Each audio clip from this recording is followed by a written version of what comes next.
तमाम कार्यकर्ता जिन्होंने इस कार्यक्रम को सफल बनाने के लिए दिन रात मेहनत की।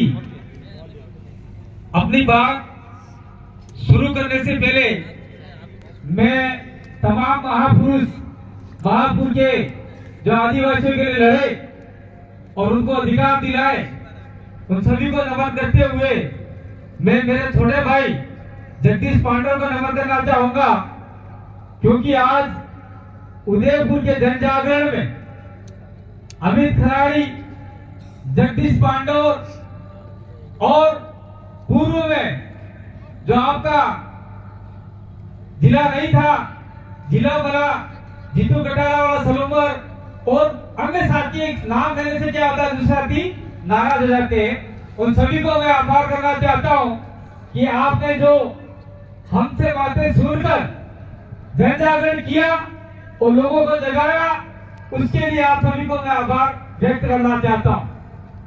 हम लोग जो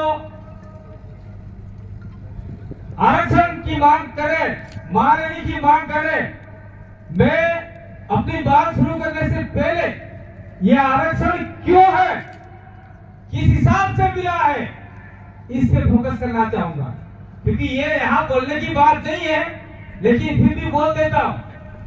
आदिवासी हो, चाहे दलित हो, चाहे कोई भी आरक्षण वर्ग का व्यक्ति हो, उसको आरक्षण आर्थिक आधार पे नहीं मिला है। आर्थिक आधार पे मिलता तो आपके जनरल वर्ग भी आरक्षित हो जाते। उनको 10% मिला वो बात अलग है, वो गैर संवैधानिक है, लेकिन जो आरक्षण हमको मिला है, ये आरक्षण हमारी सभ्यता, हमारी संस्कृति, हमारा रहन सहन, हमारी वेशभूषा, हमारी बोली के आधार पे आरक्षण मिला हुआ है। और आज की तारीख में हम जितने भी लोग हैं जो आदिवासी कहते हैं अपने आप में, वो इस संस्कृति को धीरे धीरे खत्म कर रहे हैं। इसलिए जो आरक्षण विरोधी लोग हैं वो चाहते हैं कि आदिवासी अपनी संस्कृति खत्म कर दे और उस संस्कृति में आ जाए। वो क्या कहते हैं, आदिवासियों को मुख्य धारा में जोड़ना चाहते हैं। क्या घंटा मुख्य धारा में जोड़ना चाहते हैं? आदिवासियों का आरक्षण कम करना चाहते हैं वो लोग।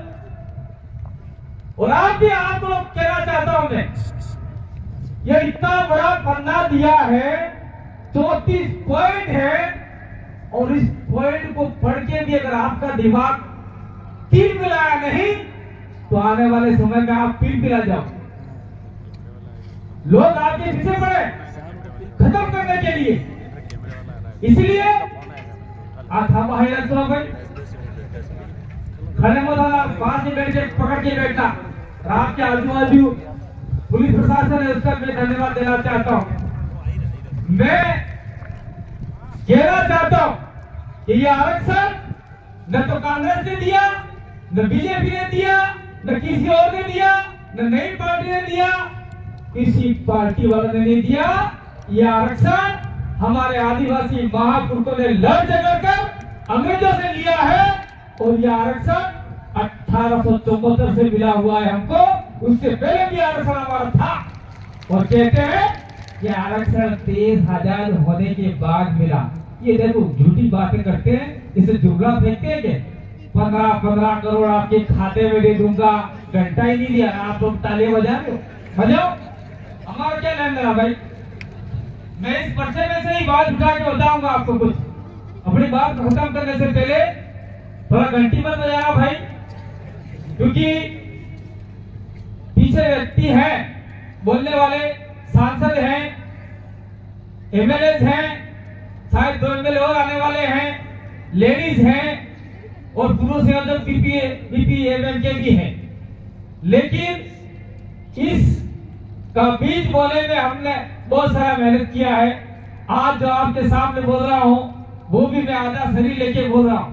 आप सब जानते हैं जगदीश के साथ में साथ हमारा एक्सीडेंट हुआ था, और मैं भी अधूरा था 7 दिन के लिए। और उस समय ये बैठे आपके बीच में राजकुमार जी तत्काल हॉस्पिटल में आए और सारे को बुलाया और हमारा इलाज करवाया। तो आपकी इसमें मैं जिंदा हूँ, प्रकृति ने कुदरत ने इसे जिंदा रखा। हो सकता है वो आपके हमारे मार्फत से कुछ काम करवाना चाहती है, अधूरे रह गए हैं वो वाले। मैं सबसे पहले ये जो 9 नंबर का पॉइंट है, ये जिलेवार पॉइंट में मैं नहीं बोलूंगा। ये संपूर्ण अनुसूचित क्षेत्र एक जोन है, एक राज्य है, आंशिक रूप से राज्य है ये, और भी प्रदेश का पार्ट है। उसके अंदर जितने भी खनिज, माइंस, मार्बल, रेती जितने भी निकलते हैं वो सारे के सारे प्रभुत्व और एकाधिकार किसका है? किसी आदिवासी का है क्या? किसी का नहीं है। तो रेत भी आदिवासी निकाले, पत्थर भी आदिवासी निकाले, सोना भी आदिवासी निकाले, जावर बाइस में जो भी सोना निकाल कर आदिवासी के नीचे सारा खबरा कर दिया है। ऐसी खानों के अंदर जो भी सोना निकलता है वहां तो सबसे पहले हम निकालने नहीं देंगे। अगर सरकार चाहती है निकालना है तो आदिवासी सोसाइटी बनाकर उसको अधिकार दिए जाए और आप में बैठे हुए तमाम लोग वो सोना निकालकर सरकार उससे खरीदे। ये आरक्षण भी हमको मिलना चाहिए। ये बात इस पर्चे में लिखी हुई है, लेकिन किसने पढ़ी नहीं है, समझा नहीं है। इसके बाद में आपका 16 नंबर का पॉइंट है। 16 नंबर का पॉइंट ये है कि 6ठी अनुसूची में जिले को स्वायत्त परिषद, अपन बोलते हैं डीसीसी, बीसीसी और ऑटोनॉमस, और हमने नया रखा है पहले से भील ऑटोनॉमस काउंसिल, और पूर्वोत्तर राज्य में बोडो ऑटोनॉमस काउंसिल, ऐसे स्वायत्त परिषद है। तो हमने ऐसा कुछ आंशिक लागू अपने 5वीं अनुसूची में सीधे तरीके से हो जाते 6ठी वाले अनुसूची वाले, लेकिन संपूर्ण अधिकार हमको चाहिए। इसलिए आदिवासी इलाके में जितने भी जिले पड़ते हैं, उदयपुर जिला भील स्वायत्त परिषद, डूंगरपुर जिला भील स्वायत्त परिषद, बांसवाड़ा भील जिला स्वायत्त परिषद, सलोबर जिला स्वायत्त परिषद, प्रतापगढ़ हो, सिरोही हो, और आने वाले समय में जो भी जिले इसके अंदर जुड़े उसके अंदर सारा अधिकार मिले, ताकि उससे ये पता चले कि इस इलाके में कितने खनन निकल रहे हैं, कितना पैसा आ रहा है और कहां खर्च कर रहा है। वो जिला स्वायत्त परिषद पंचायत से लेके एमपी तक के आने वाले बजट पर अपना शिकंजा कसे और सही तरीके से बजट खर्च हो, ये भी हम लोग इस पर्चे में लिखा हुआ है। इसलिए आदिवासी इलाके में भील स्वायत्त परिषद बनना चाहिए, तो हमको आरक्षण बहुत जल्दी मिल सकता है। ये बात इसमें लिखी हुई है। और आपको 25वां पॉइंट और है। 25वां पॉइंट ये है, जनगणना वाला है।